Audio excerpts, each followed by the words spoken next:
요한일서 1장 7절, 8절, 9절, 10절을 갖다 좀 보도록 할 텐데, 자, 7절은 예수의 피가 우리를 모든 죄에서 깨끗하게 하실 것이요 할 때, 이 우리를 모든 죄라고 할 때 단수예요.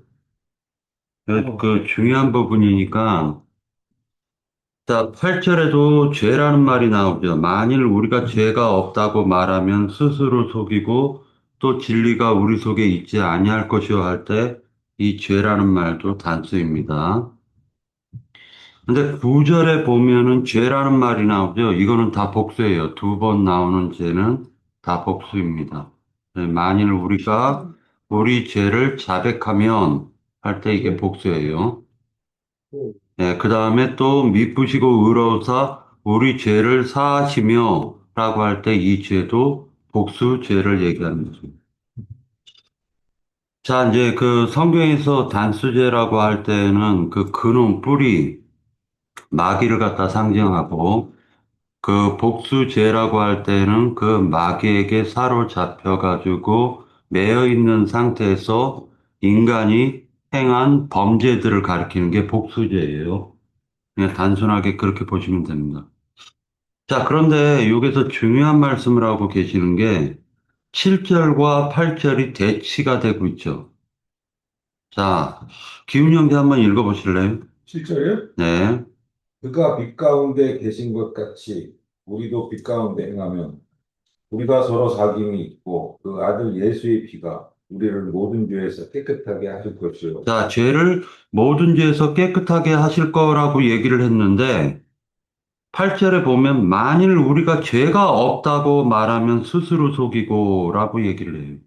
그러니까 7절에서는 모든 죄가 깨끗하게 하실 것이다라고 얘기를 했는데 왜 8절에서는 또 죄가 없으면 거짓말한 진리가 그 속에 없다라고 하죠. 요한 1서에서 지금 이 말씀을 갖다가 지금 하신 의미를 갖다 한번 생각해 보려고 하는데 이거는 많은 기독교계에서도 질문을 하는 거예요. 문맥의 흐름상으로도 이 8절과 7절이 지금 부딪히잖아요. 그죠? 예, 부딪히고 있는 부분이 있는 거예요.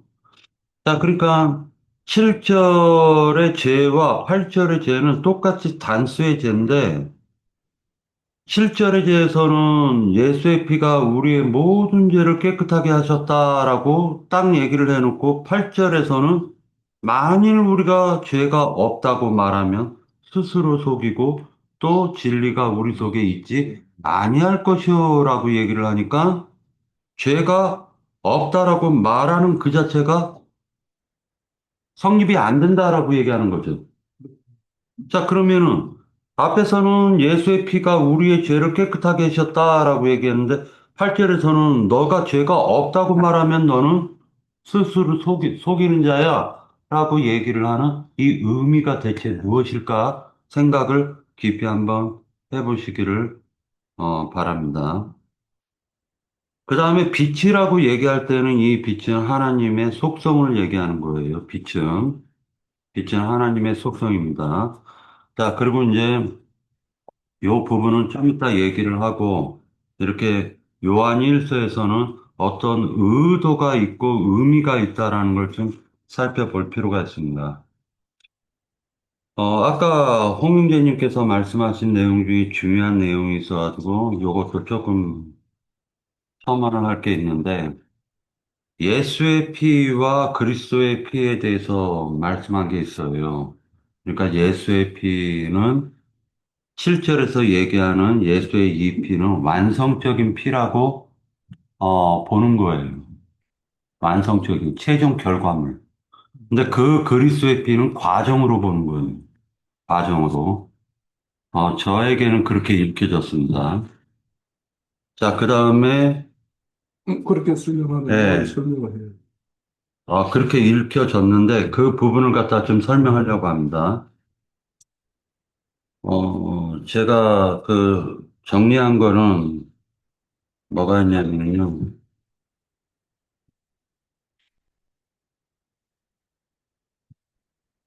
자, 이제 여기에서 우리가 한번 살펴볼 내용이 아까 그 장로 형제님께서 요번 주에 말씀하셨던 것 중에 하나가 피 뿌림과 피 마심, 피를 마시는 것과 피 흘림 이 세 가지에 대해서 장로 형제님이 말씀해 주셨는데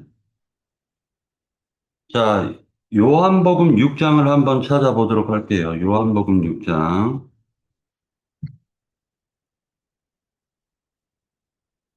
자, 요한복음 6장을 찾았으면은 아이고, 씨, 내가 늦게 참네, 이거. 자, 6장 찾았죠? 자, 예수님께서, 잠깐만요. 내가 지금 얘기 좀 하고, 그러면서 찾으려고 합니다. 자, 자,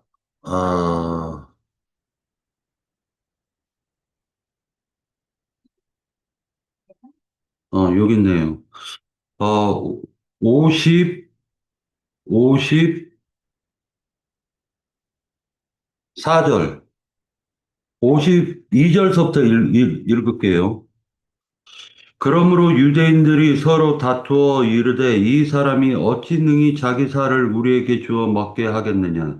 예수께서 이르시되 진실로 진실로 너희에게 이르노니 인자의 살을 먹지 아니하고 인자의 피를 마시지 아니하면 너희 속에 생명이 없느니라 해서 살과 피를 마시라고 하죠. 그러니까 지금 피 마심이라는 것은 예수님의 생명을 먹고 마시는 것을 지금 피마심이라고 얘기하는 거예요.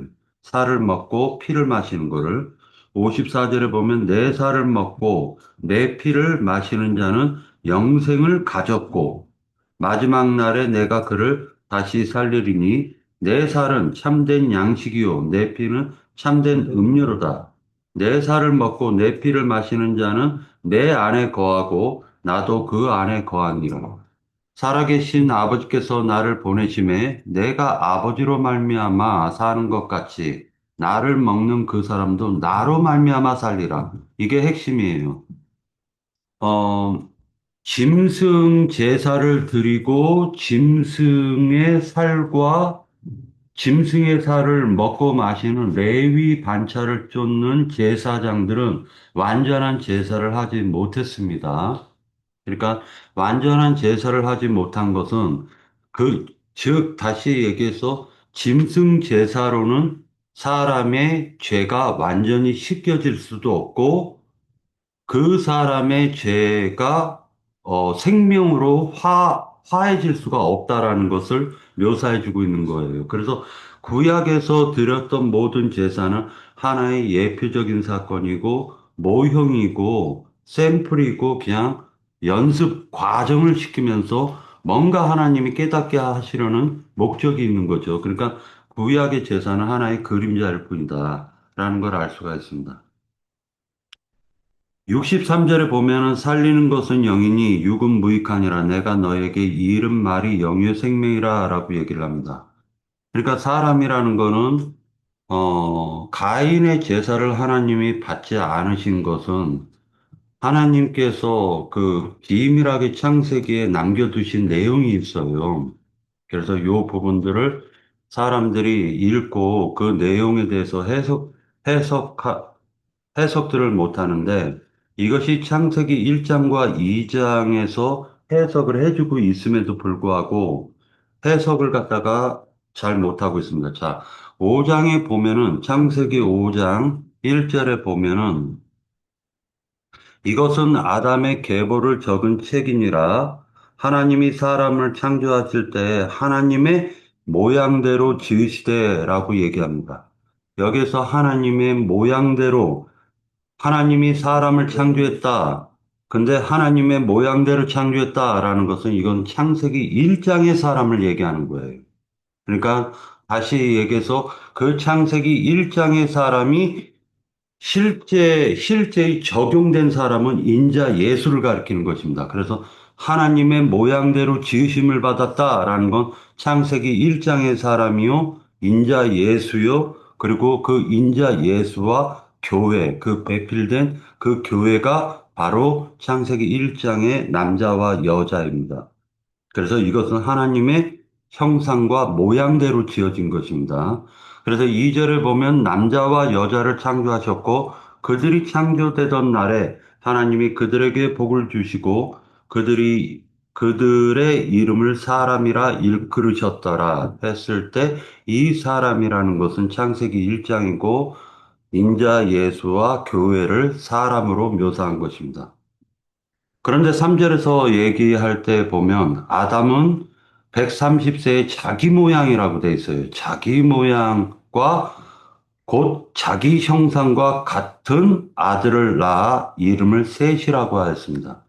이 셋은 그리스도를 상징하는 거예요. 다시 얘기해가지고 부활하신 예수 그리스도를 상징하는 것인데 이 셋은 쉽게 말하자면 성령을 상징하고 있는 것이에요. 그래서 성령은 누구의 모양이었냐면은 아담의 형상, 아담이 자기 형상과 자기의 모양으로 셋을 낳았다라고 얘기하는 거예요. 그러면은 지금 창세기 1장의 사람이 이루어진 것은 3절에서 이루어지는 것을 알 수가 있어요. 자, 그럼 창세기 2장을 갖다 한번 볼게요. 창세기 2장에서 보면 이 왜 제 얘기하다가 이쪽으로 넘어갔는지 제가 이제 얘기를 할 겁니다. 창세기 1장에서는 사람을 갖다 맨 마지막 날에, 그러니까 다시 얘기해서 여섯째 날에 지으셨어요. 그러니까 모든 것을 다 창조하시고 난 이후에 하나님이 사람을 갖다가, 여섯째 날에 짐승과 사람을 최종적으로 짓는 거예요. 그런데 사람에게 생육하고 번성하고 땅에 충만하고 정복하라 바다의 물고기와 모든 생물을 다스리라는 축복을 주십니다. 그런데 창세기 2장에서의 사람은 구속사의 첫사람이라는 걸 알 수가 있어요. 구속사의 첫사람이기 때문에 이 창세기 2장의 사람은 짐승을 가리키는 거예요. 짐승. 그러니까 짐승 사람. 자, 그러니까 이 짐승 사람이 구속을 받아 사람이 되는 것을 원하는 거예요. 그러니까 다시 얘기해서 짐승 사람 666이 144가 되는 그 과정을 갖다 거치는 게 창세기 2장에서의 짐승 사람을 하나님의 형상과 모양인 창세기 1장의 사람을 만들려는 게 하나님의 목적이다라는 걸 알 수가 있습니다. 자, 그런데 이게 지금 아담이 저주를 받아요. 이 저주가 창세기 17장, 창세기 3장 17절입니다. 17절에 아담에게 이르시되 네가 네 아내의 말을 듣고 내가 네게 먹지 말라 한 나무의 열매를 먹었은즉 땅은 너로 말미암아 저주를 받고 너는 네 평생이 수고하여 그 소산을 먹으리라 라고 얘기해서 땅이 저주받는 얘기로 나온 거예요. 자, 이 저주가 실제적으로 이루어진 사건이 있는데 그것이 신명기입니다. 신명기 28장을 보도록 할게요. 신명기 28장 20절. 신명기 28장 20절에 보면은 이것은 좀 기니까 우리가 한 절씩 읽도록, 그러니까 기훈 형제가 차트로 쳐도 되죠. 네? 글쎄요. 창세 28장 신명기 28장 20절 20절서부터 한 절씩 읽어 나가는데, 할까? 예, 제가 한 절을 읽고 기훈 형제가 한 절을 읽어 주시기 바랍니다. 찾지 못하고 있어요.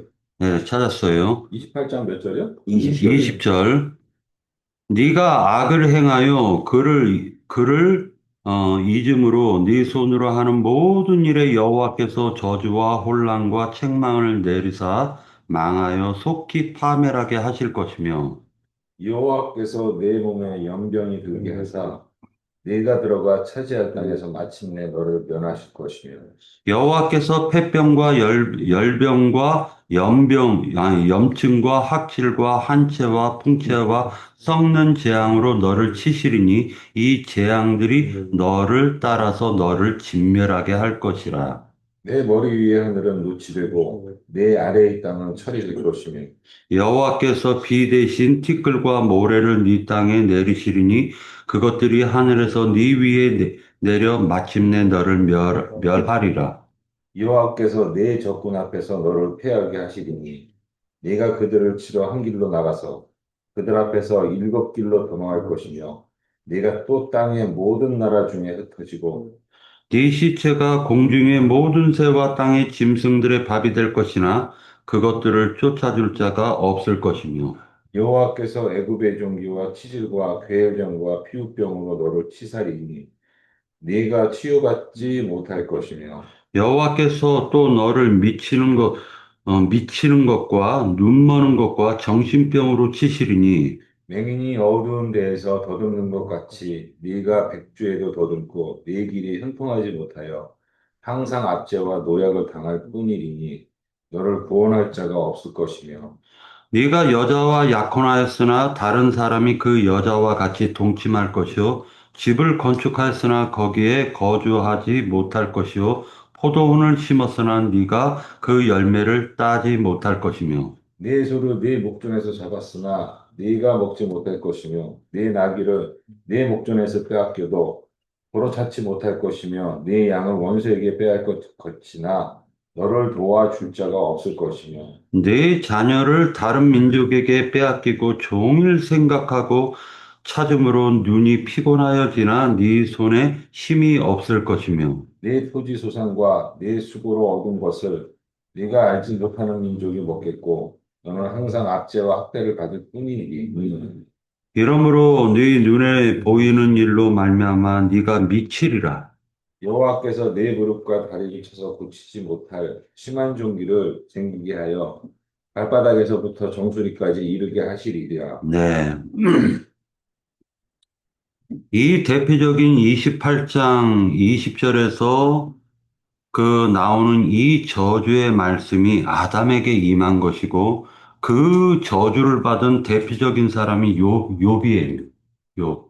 그래서 이 욥이라는 사람이 오늘 그 아침에 이영희 자매가 욥은 그러면 거듭난 적이 있었느냐라고 얘기했을 때 욥은 욥기 1장, 2장에 욥은 거듭난 사람이 아니다라고 얘기를 했습니다. 제가. 그러니까 왜 그렇게 얘기를 했냐면은 욥이 실제로 거듭난 것은 욥기서 맨 마지막 절에 보면은 욥기서의 마지막 절에 보잖아요. 그러면 그 욥이 내가 입이 있어도 말하지 않겠나이다 하고 얘기했었을 때 그 제사를 받았을 때 그 사람이 그제서야 그 속 사람이 위로부터 난 생명이 그 욥에게 임했다라는 걸 알 수가 있어요. 그러면 그 욥이라는 사람은 대표적으로 어떤 사람을 의미하냐면 첫사람을 얘기하는 거예요. 욥과 그 세 친구들은 첫사람, 티끌 인생, 즉 저주받은 인간을 묘사한 것이 바로 욥이고 신명기 28장에 그 저주가 임한 사람의 대표적인 그 아담의 표상, 아담이 저주받은 땅에서 저주받은 실제적 인물을 욥으로 지금 표현을 해주고 있는 거예요. 그래서 욥이 뭐라고 얘기를 하냐면 욥기서 1장에 보면은 욥기서 1장 22절을 한번 보도록 할게요. 자, 21절부터 22절입니다. 이르되 내가 못해서 알몸으로 나왔은즉 또한 알몸이 그리로 돌아가 올지라 주시니도 여호와시여 거두시니도 여호와시오니 여호와의 이름이 찬송을 받을지어다 하고 이 모든 일에 욥이 범죄하지 아니하고 하나님을 향하여 원망하지 아니하니라라고 했을 때 이 욥의 이 상태가 거듭난 상태에서 하나님을 찾은 것이 아니라 철학적인 인간의 상태에서 하나님을 찾은 거예요. 철학적인 인간. 그러니까 첫사람 아담의 상태에서 찾은 거지 둘째 아담 위로부터 난 생명은 없었다라는 것입니다. 그러함에도 불구하고 이 욥의 행위는 겉으로는 위대하고 거룩했다라는 거예요. 위대하고 거룩했다라는 것입니다. 자, 이제 다시 와서 요한 1서를 보도록 할게요. 요한 1서의 7절, 1장 7절과 8절의 이 죄를 갖다 한번 생각해 보려고 합니다. 그 7절에 보면 그가 빛 가운데 계신 것 같이 우리도 빛 가운데 행하면 우리가 서로 사귐이 있고 그 아들 예수의 피가 우리를 모든 죄에서 깨끗하게 하실 것이요 라고 얘기를 합니다. 예수의 피가 우리 모든 죄를 깨끗하게 하실 것이요. 8절에 보면 만일 우리가 죄가 없다고 말하면 스스로 속이고 또 진리가 우리 속에 있지 아니할 것이다 라고 얘기합니다. 이 말을 다시 한번 본 게 로마서에서 나왔기 때문입니다. 로마서에서 보면은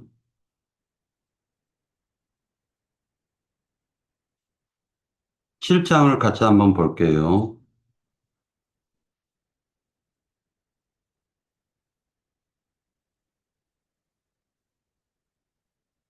7장 9절입니다. 로마서 7장 9절. 자, 전에 율법을 깨닫지 못할 때에는 내가 살았더니라고 할 때 이 내가 살았다라는 것은 뭐를 얘기하는 거냐면은 욥이 살아있는 상태죠. 욥이 살아있는 상태라는 말이에요. 엘리후의 말과 하나님의 말을 듣기 전에는 욥은 율법을 참되게 깨달은 사람이 아니에요. 그러니까 욥 자신이 살아있는 거예요. 그런데 구절에 보면 계명이 이름에 죄는 살아나고 나는 죽었도다. 자, 이게 바로 욥이 엘리후와 하나님을 만났을 때에 욥의 마음과 생각과 그 영의 천둥번개가 치면서 죄가 드러나 버리고 욥은 죽어버린 상태가 돼야지만이 참된 멜기세덱 반차의 제사장이 될 수가 있는 것입니다. 인간이 사는 것 같지만 사실은 인간이 사는 게 아니에요. 죄가 사느냐, 하나님이 내 속에서 사느냐, 이것이 바로 성경에서 얘기하는 핵심이에요. 빛 가운데 행한다라는 것은 하나님이 내 속에 사는 것을 빛 가운데 행한다라고 얘기하는 거예요.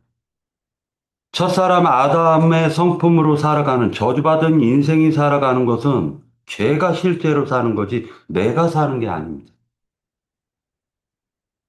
7장 7장 17절을 보도록 할게요. 로마서 7장 17절. 16절에서부터요. 만일 내가 원하지 아니하는 그것을 행하면 내가 이로써 율법이 선한 것을 시인하노니 이제는 그것을 행하는 자가 내가 아니오 내 속에 거하는 죄임이라. 이것을 명확하게 깨달아야 되는 거죠. 내 속에 거하는 죄가 나의 몸을 입고 행하는 거지 내가 행하는 게 아니에요. 그러니까 사람들이 자꾸만 착각하면 안 됩니다. 성경에서 얘기하고자 하는 핵심은 하나님을 믿기 전에는 나는 율법도 깨닫지 못했고 계명도 깨닫지 못했기 때문에 죄 아래 갇혀가지고 죄가 시키는 대로 살아가는 거예요.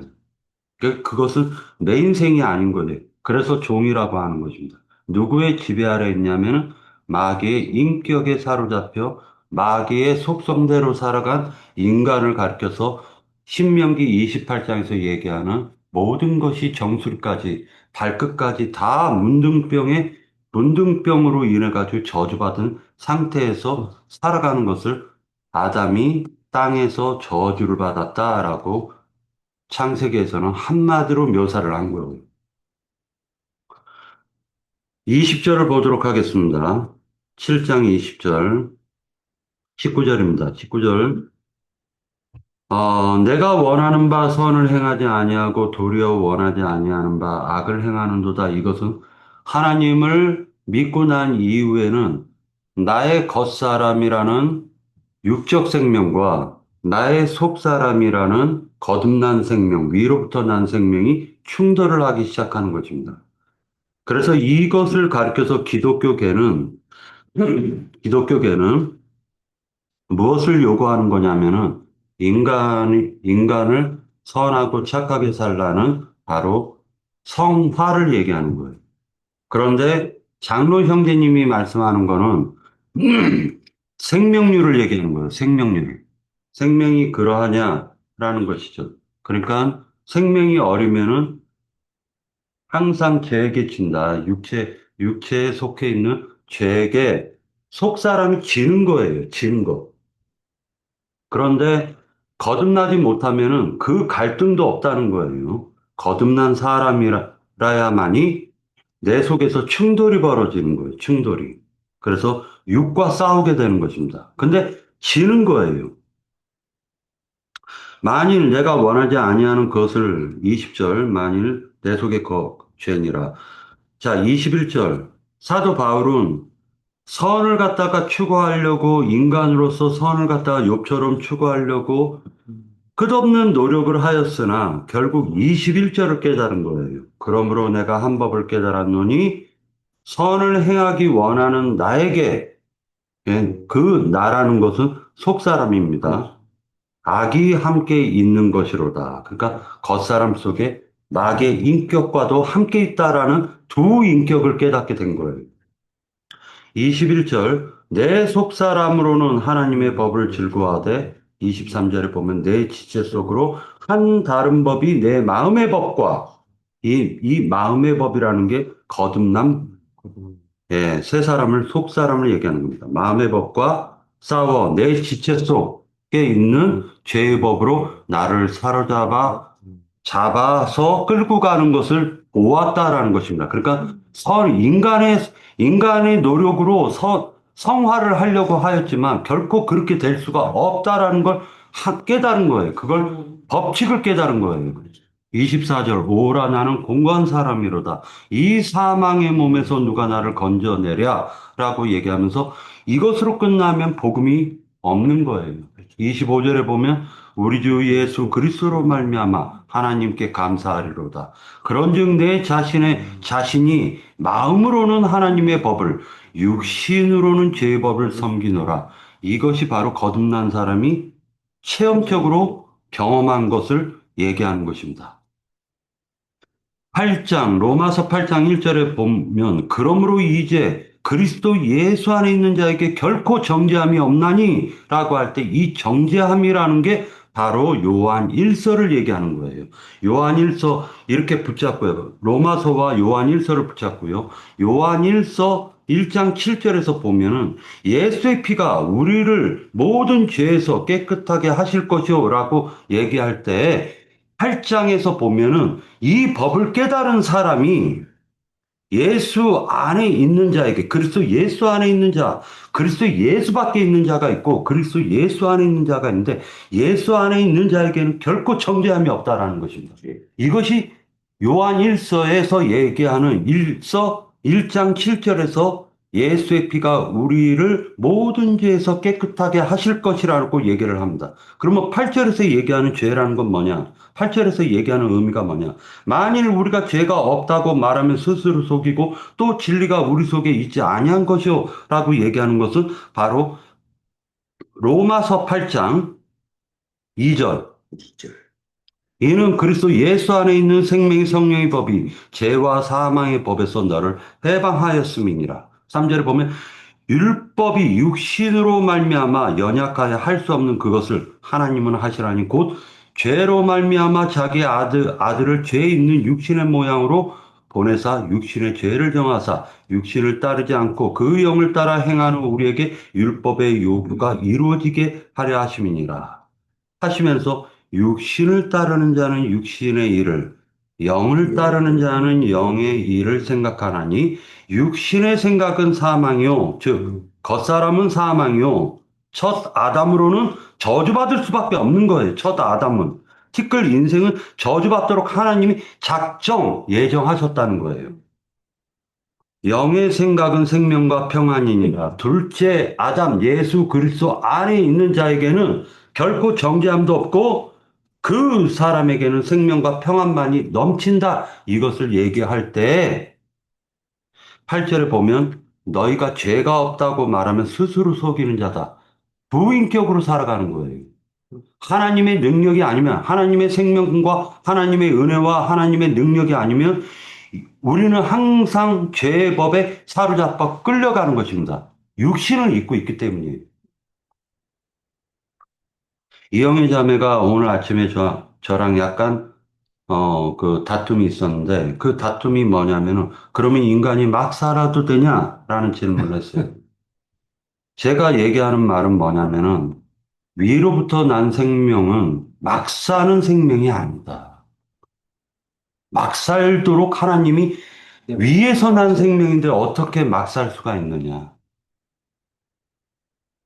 위에서 난 생명이 막 살 수 있어요?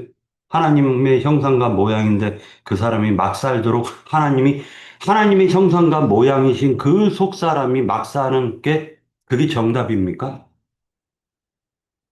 단지 내 믿음이 부족해서 하나님의 형상과 하나님의 생명으로 거듭난 그 사람과 동행하기를 거절하고 나의 육신에게 속하여 육신의 일을 쫓으려고 하는 속성이 강할 뿐이지 믿음이 부족할 뿐이지 하나님이 다시 그 위로부터 생명을 부어주신 그 생명은 막 살도록 생명이 지어진 게 아니에요. 하나님의 형상과 성품을 닮았기 때문에 그 사람은 선을 추구해라, 악을 추구해라 이런 말을 할 필요가 없는 거예요. 그래서 초보적인 몽학 선생들의 예배당에서는 이렇게 행해라, 11조 안 내면 도둑놈하고 이것을 가리키지만 장자들의 총회에서는 행위를 가리키는 게 아니에요. 생명을 가리키는 거죠.